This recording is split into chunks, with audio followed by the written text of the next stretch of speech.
The Four Horsemen of the Apocalypse. Magandang hapon po sa inyong lahat, mga minamahal kong mga tagapakinig, mga nagmamahal po sa ating Diyos na nasa langit. Sa lahat po ng mga gusto pong makinig upang makilala nila ng lubusan ng ating Diyos, upang malaman nila ang pagka-Diyos, ang isang Diyos na may gawa ng langit at ngayon po, ang ipapahayag po natin ang episode 3 na tayo, ang 7 selyo, ang 4 na mga ngabayo, the Four Horsemen. Yan. So ito po ay napakahiwaga. Kung babasahin lang ng sino man ay hindi basta mauunawaan, maliban lang kung nasa kanya ang banal na Espiritu ng Diyos. So dito po sa kasulatan na ito na nakaselyado ng 7 ay ang puot ng Diyos. Lindol, digmaan, salot, tagutom, at marami pang darating na kagimbal-gimbal na mangyayari na hindi inaasahan. So basahin po natin sa pahayag 6 verse 1 to 17. Pahayag 6 verse 1 to 17. Beginning verse 1. Nakita kong inalis ng kordero ang una sa 7 selyo, at narinig kong kasing lakas ng kulog na sinabi ng isa sa 4 na buhay na nilalang, "Halika!" At nakita ko ang isang kabayong puti, na ang nakasakay ay may hawak na pana. So binigyan siya ng korona, siya ay umalis upang patuloy na manakop. Nang buksan ng kordero ang unang selyo, ay lumabas ang puting kabayo, na kung ating uunawain ang kahulugan ng puti ay kalinisan. Sa English translation po, ang nakalagay siya ay hero. So sabi ng ibang mga ngaral, siya daw ay isang antikristo. So mauuna muna ang antikristo at susunod po ay ang si Jesus, si Kristo.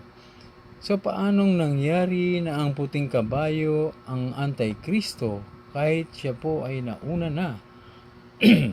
So 4 lang po itong horseman. Ang pagkakalam ko, ang antikristo ay isang hayop o sinisimbolan ng isang hayop na kulay pula. Yan naman kabayo ay maputi.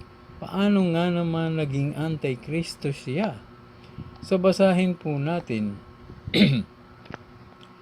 Basahin po natin sa pahayag 17 verse 3 to 5. Yan. Noon ay nasa ilalim ako ng kapangyarihan ng Espiritu, at inihatid ako ng anghel sa dakong ilang. Nakita ko roon ang isang babaeng nakasakay sa isang pulang halimaw. Ang halimaw ay may 7 ulo at 10 sungay. Nakasulat sa buong katawan nito ang lahat ng paglapastangan sa Diyos. Ang damit ng babae ay kulay ube at pula. Ang kanyang mga alahas ay ginto, mahalagang bato at perlas. Hawak niya ang isang gintong kopa na puno ng kanyang kasumpa-sumpang mga gawa at kahiyahiyang kahalayan. Nakasulat sa kanyang noo ang isang pangalang may lihim na kahulugan, ang tanyag na Babilonia, ang ina ng mga nangangalunya at ng lahat ng kahalayan sa lupa. Sinabi dito na siya ay nakadamit na ube at pula, pati na ang halimaw na pula, o maging si Satanas ay kulay pula din. Ang babae at sinasakyan ay mga antikristo ito.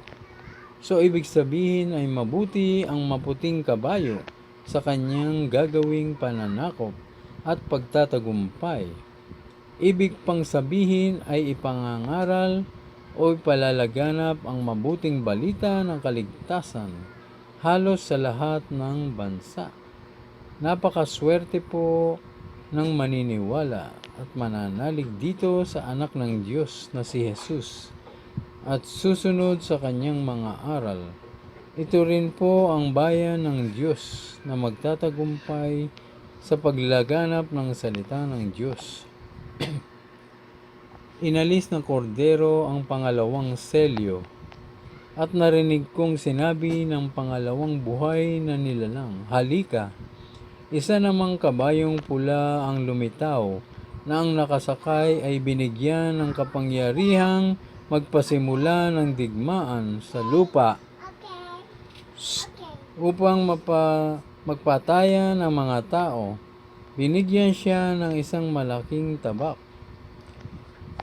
So dito sa pangalawang selyo naman ay nabasa natin na magsisimula na ang digmaan sa kabayong pula na ang simbolo ay digmaan. Tulad ng nakikita natin sa ibang mga bansa tulad ng North Korea, China at Russia na makikita rin sa kanilang mga bandila na kulay pula at handang-handa sila sa pakikidigma. Sa nakikita nating maaaring may kaugnayan itong puting kabayo sa pulang kabayo. Matapos kasi mangaral ng mga alagad ay dumating nga ang kabayong mapula na may dalang tabak. Matapos ang gospel, mayroong tabak. Mayroong tabak. Basahin po natin sa Mateo 10 verse 34. Huwag ninyong isiping ako'y naparito upang magdala ng kapayapaan sa lupa. Hindi ako naparito upang magdala ng kapayapaan, kundi tabak. Dito nagsimulang usigin ang mga alagad at nagsimula ang persecution na maparusahan ng kamatayan ang mga sumasalungat sa aral ng Romano Katoliko. Kapag iba ang turo at hindi ayon sa Romano Katoliko, ikaw ay isang erehe o kalaban nila. Kaya simula noon nang lumaganap ang salita ng Diyos, ay nagsimula na ang persecution sa mga alagad at mga mananampalataya kay Kristo Jesus. Ito ang ibig sabihin ng kabayong pula.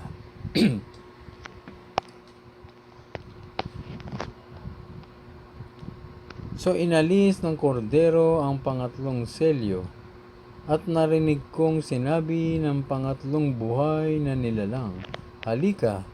Isang kabayong itim ang nakita ko at may hawak na timbangan ang nakasakay dito. May narinig akong parang isang tinig na nagmumula sa kinaroroonan ng apat na buhay na nilalang na nagsabi, "Isang takal na trigo lamang ang mabibili ng sweldo sa maghapong trabaho at 3 takal na harina lamang ang mabibili sa ganoon ding halaga. Ngunit huwag mong pinsalain ang langis ng olibo at ang alak." So at sa pangatlo namang kabayong itim na may hawak na timbangan, ang ibig sabihin po ng itim ay kadiliman at ang opposite nito ay kaliwanagan. Ito po ang sinabi sa John 8 verse 12. Muli ngang nagsalita sa kanila si Jesus na sinasabi, "Ako ang ilaw ng sanlibutan.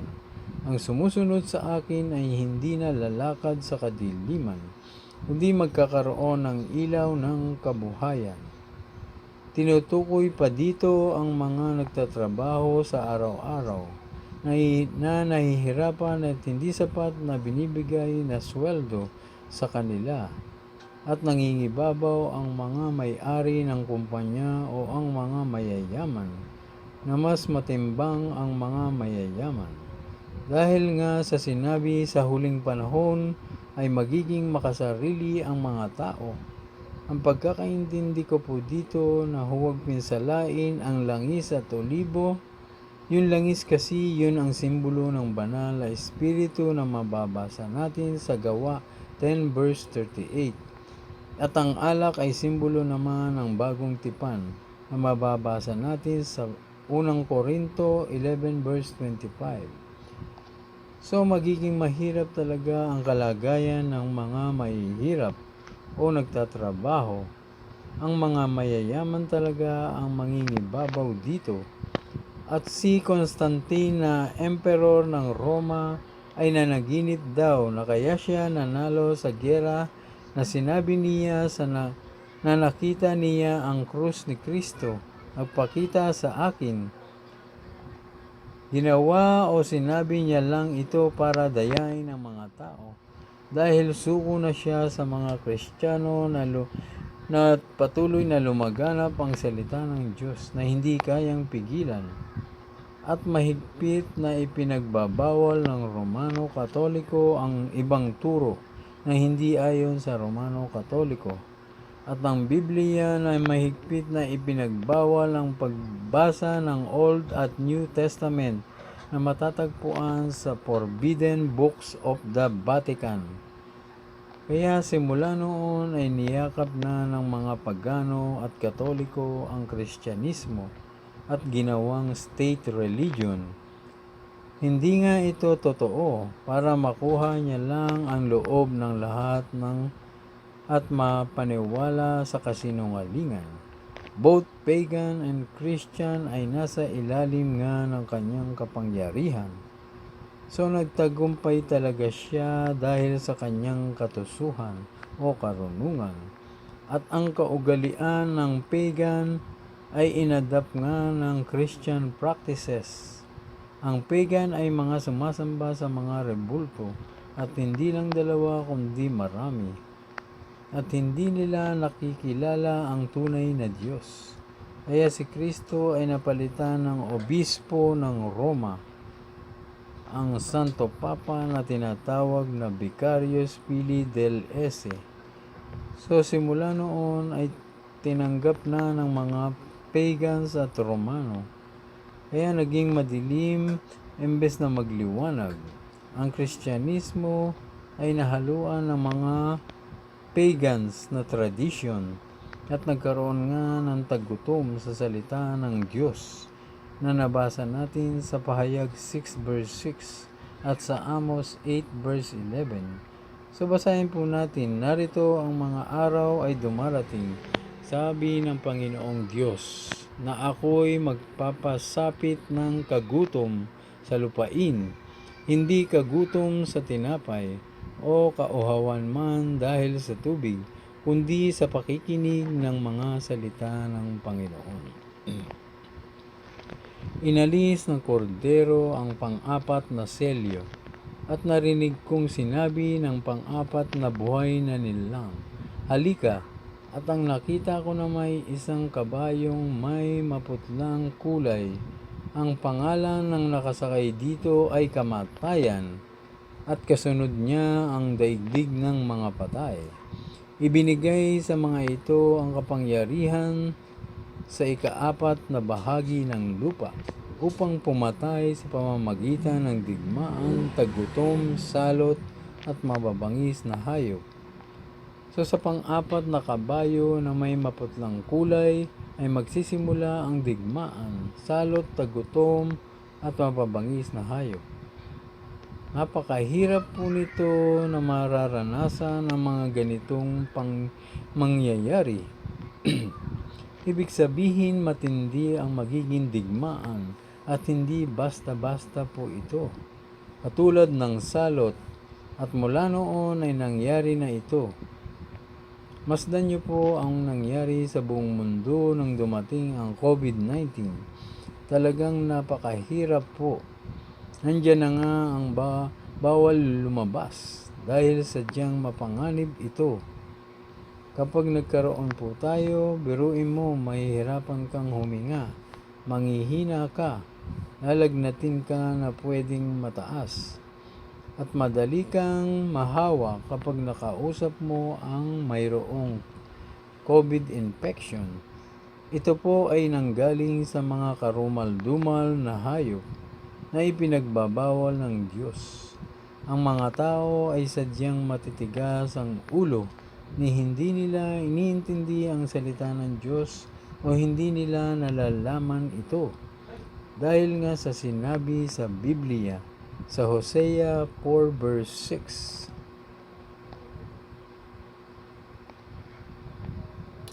Napapahamak ang tao dahil kulang sa kaalaman, kulang sa salita ng Diyos. Ang mga taong gumagawa o kumakain ng mga hayop na karumal-dumal sa paningin niya. Kaya napaparusahan pati na ang lahat, na dapat hindi na maulit ito dahil sa pagsuway ng tao. So sa mga nabasa po natin o nabanggit dito ay pinahayag na ng Diyos ang mangyayari sa huling panahon upang hindi na natin tularan ang mga taong hindi sumunod sa Diyos o mga taong pasaway na napahamak ang kanilang kaluluwa na mapupunta sa dagat-dagatang apoy ng impyerno. Kumbaga, nagbibigay muna ng babala ang ating Diyos. Ganun siya kabuti bago niya gawin ang tulad nitong mga mangyayari sa huling panahon. Dahil mahal talaga niya ang mga tao na gumagawa ng mabuti, na kung malalaman lang ng mga tao ang katotohanan, ang salita ng Diyos ay hindi mapapahamak ang sinuman. Magkaroon lang siya ng takot sa Diyos at manalig, magbabago ang kanyang buhay. Magkakaroon ng kapayapaan, pag-ibig at buhay na walang hanggan. So iyan po ang pangako ng ating Diyos sa pamamagitan ng pananalig kay Jesus. Tignan niyo po ang panahon natin ngayon.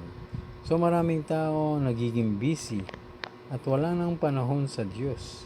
Inuuna pa nila pagkagising ay mga gadget.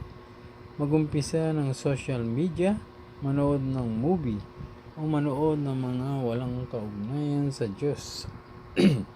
O laro lang ng laro. Ni hindi na nila inintindi ang batas ng Diyos, ni ang mangyayari sa huling panahon, at totally wala silang alam dito. Wala silang pakialam, kaya marami ang mapapahamak na mga kaluluwa dahil kulang talaga sila sa kaalaman sa salita ng Diyos. Ang katotohanan, ni hindi nila alam ang tamang daan patungo sa buhay at kung paano makakapasok sa kaharian ng Diyos. Madalas ang inintindi ng mga tao ay mga bagay na walang kabuluhan o walang kaugnayan sa Diyos at hindi nabibigyan ng kaluwalhatian ng ating Diyos. Kaya po itinuturo po namin na unahin palagi ang Diyos. Pasalamatan siya, sambahin siya sa espiritu at katotohanan, mag-aral sa kanyang salita, ang Biblia na napaka-importante sa tao, ang nilalaman nito. Dahil dito natin mauunawaan ang lahat at dito rin mabubuksan ang ating kaisipan, ang ating espiritual na kaisipan upang makilala po natin ang Diyos. Malaman natin ang daan patungo sa langit, mga babala ng Diyos, ang mga utos niya na dapat sundin upang maging banal at masunod natin siya. Dito po nakapaloob ang katotohanan. Buksan po natin ang ating isipan at nang mamulat po tayo sa katotohanan at nang hindi po tayo mailigaw ng mga bulaang guro o mga ngaral na ang hangad ay mailayo tayo sa Diyos at mapahamak. Nasimula pa noon hanggang ngayon ay umiiral na. Sinabi po dito na ang nakasakay sa kabayang maputla ay kamatayan at kasunod niya ang daigdig ng mga patay. At nagsimulang pumatay sa pamamagitan ng digmaan, taggutom, salot at pambabangis na hayop. Alam naman po natin kung ano ang ibig sabihin ng digmaan. Gaya nga ng sinabi ko na matinding digmaan po ito, di tulad ng dating digmaan. Ngayon malalakas na bomba at may nuclear pa na marami ang maapektuhan. Marami ang magugutom na hindi po ito tulad ng dati. Ibig sabihin ito po ay grabing taggutom. at iba't ibang salot ang mararanasan ng lahat ng mga sumamba sa halimaw na may tatak ng Antikristo na 666. Ang 666 na marka ng Antikristo, ibig sabihin ito po ay katumbas ng pangalan ng isang tao at tumbas po.